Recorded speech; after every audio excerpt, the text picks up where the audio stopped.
Hello dear viewers, स्वागत है आप सभी का सॉल्यूशन अप पर। आज हम पढ़ने वाले हैं आपकी 9th क्लास की बिहाइव बुक का रीच फॉर द टॉप जो चैप्टर है उसका पार्ट फर्स्ट, संतोष यादव। इसको हम दो पार्ट्स में अलग अलग कंप्लीट करेंगे। तो इसमें संतोष यादव में क्या कहा जा रहा है हमें, that think for a while and make a list of 3 or 5 persons you idealise और admire very much for their achievements. Your idols may be from any sphere of life, sports, medicine, media और art and culture. तो यहाँ पर हमें कहा जा रहा है कि आप कम से कम 3 या 5 ऐसे लोगों के बारे में सोचिए जिन्हें कि आप आइडल मानते हैं, जिनकी तरह आप बनना चाहते हैं।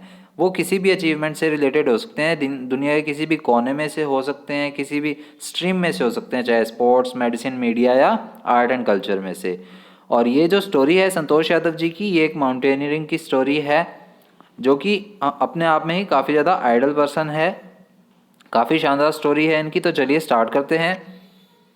The only woman in the world who has scaled Mount Everest twice was born in a society where the birth of a son was regarded as a blessing and a daughter, though not considered a curse, was not generally welcome. तो यहाँ पर जिस story की बात की जा रही है, ये उस लड़की की बात की जा रही है जिसने कि माउंट एवरेस्ट को 2 बार चढ़ाई की है, माउंट एवरेस्ट की। और इनका जन्म जो हुआ था वो एक ऐसी सोसाइटी में हुआ था जहाँ पर एक लड़के को तो ब्लेसिंग माना जाता था, हालांकि लड़की को अभिशाप नहीं माना जाता था, लेकिन उसका वेलकम भी नहीं किया जाता था, यानी कि लड़के को ज़्यादा शुभ माना जाता था। When her mother was expecting Santosh, a traveling holy man giving her his blessing assumed that she wanted a son. But to everyone's surprise, the unborn child's grandmother, who was standing close by, told him that they did not want a son. तो अब यहाँ पर बात आती है कि जब संतोष पैदा होने वाली थी, यानी कि अपनी माँ की कोख में ही थी, तभी वहाँ पर एक साधु संत घूमते हुए आए, जिन्हें हम घुमंतु साधु संत कहते हैं। तो उन्होंने क्या कहा कि आप कोई वरदान, आपको बेटा ही हो, उन्होंने इस तरह का वरदान दिया। लेकिन सभी को आश्चर्यचकित करते हुए, सभी को सरप्राइज करते हुए संतोष जी की दादी माँ ने क्या किया, उन्हें बोला कि हमें लड़का नहीं चाहिए। The holy man was also surprised. Nevertheless, he gave the requested blessing, and as destiny would have it, the blessing seemed to work. और क्या हुआ, तभी होली मैन जो साधु संत थे वो भी इस बात से आश्चर्यचकित हो गए, लेकिन फिर भी उन्होंने क्या किया, जो उनसे विश मांगी गई थी वही उन्होंने ब्लेसिंग दी थी। और उसी तरह ही हुआ। उनके घर पे क्या हुआ, एक लड़की ही पैदा हुई। Santosh was born the 6th child in a family with 5 sons। अब संतोष जिस फैमिली में पैदा हुई थी उस फैमिली में टोटल 6 बच्चे थे उनको मिलाकर, जिनमें से पहले 5 बच्चे जो थे वो क्या थे, सबके सब लड़के थे। A sister to 5 brothers, she was born in the small village of Joniyawas of Rewari district in Haryana. अब 5 भाइयों की एक इकलौती बहन थी ये संतोष, और शी वॉज बोर्न, अब वो पैदा कहाँ हुई थी, हरियाणा का जो रेवाड़ी डिस्ट्रिक्ट है उसमें जोनियावास के एक छोटे से गांव में इनका जन्म हुआ था। The girl was given the name Santosh. अब इस लड़की को क्या नाम दिया, संतोष नाम दिया गया, विच मीन्स कंटेंटमेंट, जिसका अपने आप में नाम होता है आत्मसंतुष्टि। तो सेटिस्फैक्शन मिल गया था इनकी दादी माँ को कि हाँ जो हमने मांगा था वही मिल गया। तो उन्हें क्या हुआ, संतुष्टि मिली, कंटेंटमेंट मिला, तो उन्होंने संतोष ही इनका नाम रख दिया। But Santosh was not always content with her place in a traditional way of life. लेकिन संतोष जो थी वो अपने ट्रेडिशनल वे, लाइफ के ट्रेडिशनल वे में जहाँ पर वो रहती थी, जिस प्लेस पर, वहाँ पर संतुष्ट नहीं थी। She began living life on terms from the start. तो फिर उन्होंने क्या किया, संतोष ने शुरुआत से ही अपनी ज़िंदगी को अपने तरीके पर जीना शुरू किया। Where other girls wore traditional Indian dresses, Santosh preferred shorts. जहाँ पर बाकी जो गांव की लड़कियां थी वो क्या है, इंडियन ट्रेडिशनल ड्रेस पहनती थी, संतोष शॉर्ट्स को प्रेफर करती थी। Looking back she says now, from the very beginning I was quite determined that if I chose a correct and a rational path, the others around me had to change, not me. और आज भी जब वो इस बारे में बात करती हैं तो वो बोलती हैं कि जब मैं शुरुआती जीवन से ही स्ट्रेट फॉरवर्ड थी, डिटरमाइंड थी, यानी कि जो सोचती थी वही करती थी, और जो मैं चूज़ करती थी अगर वो सही है तो मेरा रास्ता भी सही है, तो मैं ही क्यों बदलूं, बाकियों को बदलना पड़ेगा, मैं नहीं बदलूंगी। इस तरह की उनकी सोच थी कि अगर मैं सही हूं तो मैं नहीं बदलूंगी। संतोष पेरेंट्स व affluent landowners who could afford to send their children to the best schools, even to the country's capital, New Delhi, which was quite close by. अब संतोष के जो पेरेंट्स थे वो काफ़ी ज़्यादा बड़े लैंड ओनर्स थे, यानी कि काफ़ी उनकी ज़मीन जायदाद थी और वो इतना अफोर्ड कर सकते थे कि जो कंट्री की कैपिटल है, हमारी कंट्री की कैपिटल न्यू दिल्ली, जो कि उनके निवास स्थान जोनियाबाद से काफ़ी ज़्यादा नज़दीक है, वहाँ के स्कूल्स में भी उन्हें भेज सकते थे, हाई स्कूल्स में। But in line with the prevailing customs in the family, Santosh had to make do with the local village schools. लेकिन जैसे कि पौराणिक प्रथा चलती आ रही है वहाँ की गांव की, तो पहले से चले आ रहे हुए सिस्टम को ही फॉलो करते हुए संतोष को क्या है, बाकी गांव की लड़कियों के साथ ही गांव के लोकल स्कूल में जाना पड़ा। So she decided to fight the system in her own quiet way when the right moment arrive. तो उन्होंने क्या सोचा कि इस सिस्टम से क्यों ना लड़ा जाए, लेकिन सही समय आने पर। तो उन्होंने क्या किया, and the right moment came when she turn 16, और वो सही समय आ गया था जब वो 16 साल की हुई। अब क्यों आया सही समय, हमें पता लगेगा। At 16 most of the girls in her village use to get married, क्योंकि 16 साल की उम्र में उनके गांव में हर एक लड़की की क्या है, शादी कर दी जाती थी। Santosh was also under pressure from her parents to do the same, और संतोष पर भी क्या था, अपने पेरेंट्स का प्रेशर था शादी के लिए। A marriage age early age that was the last thing on her mind, लेकिन मैरिज तो क्या था, उनके दिमाग में बहुत ही लास्ट थिंग थी। मतलब उससे पहले उन्हें अपनी पढ़ाई पूरी करनी है, अपने शौक पूरे करने हैं, और शादी तो बिल्कुल अंत में उन्होंने अंत की सोचा उनकी। She threatened her parents that she would never marry if she did not get a proper education, और उन्होंने तो क्या किया फिर, अपने घर वालों को स्पष्ट रूप से धमकी दे डाली कि अगर उन्हें प्रॉपर एजुकेशन नहीं मिलेगी तो वो शादी नहीं करेंगी कभी भी। She left home and go herself enrolled in a school इन दिल्ली। तो उन्होंने क्या किया, अपना घर बार छोड़कर और दिल्ली के एक स्कूल में एडमिशन ले लिया। When her parents refused to pay for her education, she politely informed them of her plans to earn money by working part-time to pay her school fees. तो पहले तो क्या किया, उनके पेरेंट्स ने कोई चाल चली कि अगर हम इसको बोलेंगे कि हम तुम्हारी स्कूल फीस नहीं देंगे, तुम्हारी एजुकेशन फीस नहीं देंगे, तो इसे घर पर आना ही पड़ेगा। लेकिन फिर संतोष ने भी क्या किया, संतोष ने अपने पेरेंट्स को पोलाइटली इन्फॉर्म कर दिया कि अगर वो पैसे नहीं भेज रहे हैं तो वो पार्ट टाइम काम करके और अपना पैसा, अपनी स्कूल फीस खुद भर लेगी। हर पेरेंट्स देन एग्रीड टू पे फॉर हर एजुकेशन, लेकिन संसार में मतलब वहाँ समाज में उनकी बेइज्जती ना हो, इसलिए उसके पेरेंट्स भी क्या है, उसे एजुकेशन फीस देने के लिए राजी हो गए थे। We always to study a bit more, and with her father slowly getting used to her urge for more education, Santosh passed the high school examination and went to Jaipur. अब संतोष का क्या होता था कि हर बार बोलती रहती थी अपने पिताजी को कि पिताजी बस थोड़ा और पढ़ूंगी, मैं थोड़ा और पढ़ूंगी, इस तरह करके। और उनके पिताजी भी इस बात के आदी हो गए थे अब रेगुलर कि संतोष हमेशा ही ऐसे बोलती रहती है, तो हाँ भी मेरी बेटी की बहुत पढ़ने की इच्छा है, तो चलो पढ़ने दो इसे। तो ऐसे करके संतोष ने क्या किया, अपना हाई स्कूलिंग पास कर ली और हाई स्कूल एग्जामिनेशंस के बाद वो जयपुर चली गई थी। She joined Maharani college and got a room in Kasturba hostel. तो उन्होंने क्या है, महारानी कॉलेज जो कि एफिलेटेड है राजस्थान यूनिवर्सिटी से, वहाँ पर उसे ज्वाइन कर लिया और वहाँ पर कस्तूरबा होटल में अपना एक रूम एफिलेट करवा लिया। Santosh remembers Kasturba hostel faced the Aravali hills, और संतोष को आज भी याद है कि कस्तूरबा होटल जो है उसके विंडो से उसके सामने क्या है, अरावली हिल्स दिखाई देती थी। I use to watch villagers from the room going up the hill and suddenly vanished after a while. और संतोष को याद है जब भी वो विलेजर्स को वहाँ से देखा करती थी अपने रूम से, तो क्या है, वो लोगों को वहाँ पर हिल पर चढ़ते हुए देखा करती थी और अचानक से वो गायब हो जाते थे। फिर one day I decided to check it out myself. तो संतोष ने एक दिन क्या डिसाइड किया कि मैं खुद जाकर वहाँ पर सच्चाई का पता लगाऊंगी कि है क्या वहाँ पर। I found nobody expect a few mountaineers. तो मैं जब वहाँ पर गई तब मुझे कुछ ज़्यादा माउंटेनियर्स मिले नहीं। I asked if I could join them. तो जितने भी थे मैंने उनसे पूछा कि क्या मैं ज्वाइन कर सकती हूँ। To my pleasant surprise they answered in the affirmative and motivated me to take to climbing. लेकिन जैसा मैंने सोचा था कि कहीं वो मुझे मना ना कर दें, इतना मैं घबरा कर पूछ रही थी उनसे, लेकिन उन्होंने मुझे ही सरप्राइज करते हुए बोल दिया कि हाँ आप ज़रूर इसे ज्वाइन कर सकती हैं, और उन्होंने मुझे मोटिवेट भी किया क्लाइंबिंग के लिए।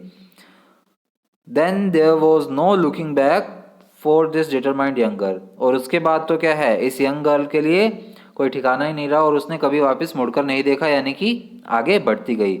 She saved money and enrolled in a course at Uttarkashi's Nehru institute of mountaineering.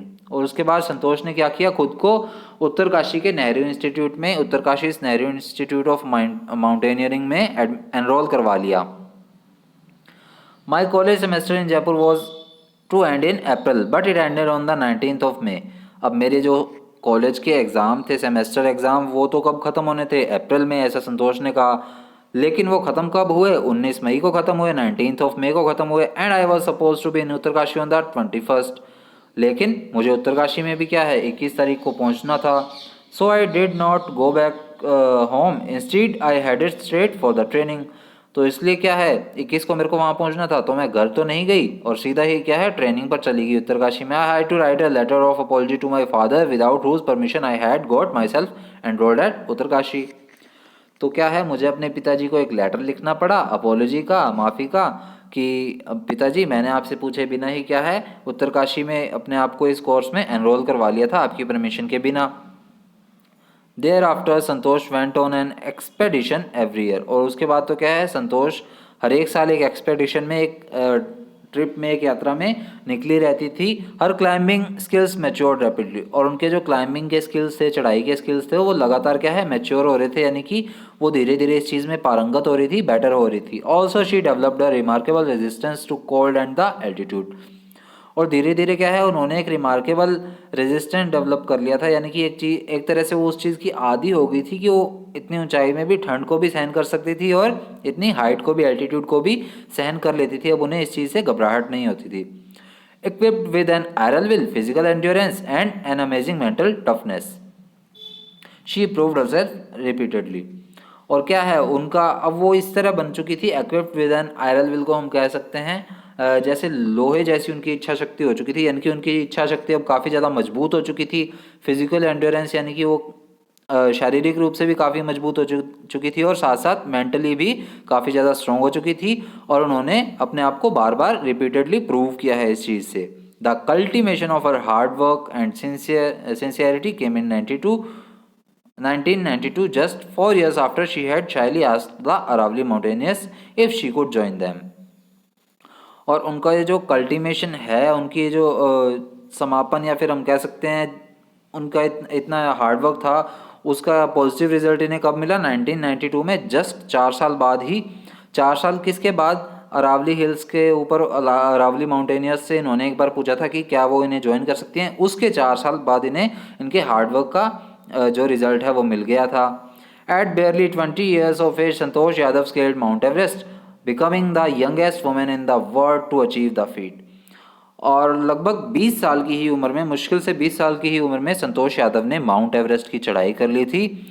और ये क्या है दुनिया की सबसे यंगेस्ट वुमेन बन गई थी इस ऊंचाई को या इस पीक को पहुंचने वाली। If her climbing skill, physical fitness and mental strength impressed her seniors, her concern for others and desire to work together with them found a special place in the hearts of fellow climbers. अब क्या है इन्होंने अपने seniors को भी किसी ना किसी तरह इम्प्रेस किया था इस तरह से, मतलब अपनी मेंटल फिजिकल स्किल्स को दिखाकर, स्ट्रेंथ्स को दिखाकर, यानी कि काफ़ी ज़्यादा इनके सीनियर्स भी इम्प्रेस हुए थे। और साथ ही साथ क्या है जो इनके सहभागी होते थे, फेलो क्लाइंबर्स होते थे जो साथ में इनके कई बार माउंटेनिंग करते थे, उनको भी क्या है इन्होंने स्पेशल ट्रीटमेंट दिया था किसी ना किसी तरह, यानी कि कभी भी उनको दिक्कत आती थी तो हमेशा हेल्प करती थी, जिससे क्या है उनके दिलों में भी इन्होंने अपने लिए खास जगह बना ली थी। During the 1992 Everest mission, Santosh Yadav provided special care to a climber who lay dying at the South Pole। अब 1992 का जो एवरेस्ट मिशन था इनका, उसमें संतोष यादव ने क्या है एक क्लाइंबर को special treatment, special care provide की थी जबकि वो मरने की कगार पर थे। कहाँ पर, साउथ पोल के अंदर। She was unfortunately unsuccessful in saving him. और वो क्या है अनफॉर्चुनेटली अनसक्सेसफुल रही उन्हें बचाने में, यानी कि उन्हें बचा नहीं पाई। However she manage to save another climber Mohan Singh. लेकिन क्या है एक और क्लाइंबर थे जिनका नाम था मोहन सिंह, उन्हें संतोष यादव ने बचा लिया था। Who would have met with the same fate had she not shared her oxygen with him. और अगर वो मतलब कि संतोष यादव उन्हें अपना ऑक्सीजन मास्क या ऑक्सीजन प्रोवाइड ना करते मोहन सिंह को, तो वो भी क्या है मर जाते। तो यहाँ पर देखिए कितनी ग्रेटफुलनेस है, कितना ये दयालुता दिखाई गई है संतोष यादव में कि उन्होंने अपनी खुद की ऑक्सीजन मास्क जो है वो प्रोवाइड की थी मोहन सिंह को उन्हें बचाने के लिए, क्योंकि इतनी ऊंचाई पर ऑक्सीजन तो ज़रूरी होती हैं, साथ में ले जाना ऑक्सीजन सिलेंडर वगैरह, तो खुद की ऑक्सीजन जो है वो प्रोवाइड की थी, खुद का ऑक्सीजन सिलेंडर।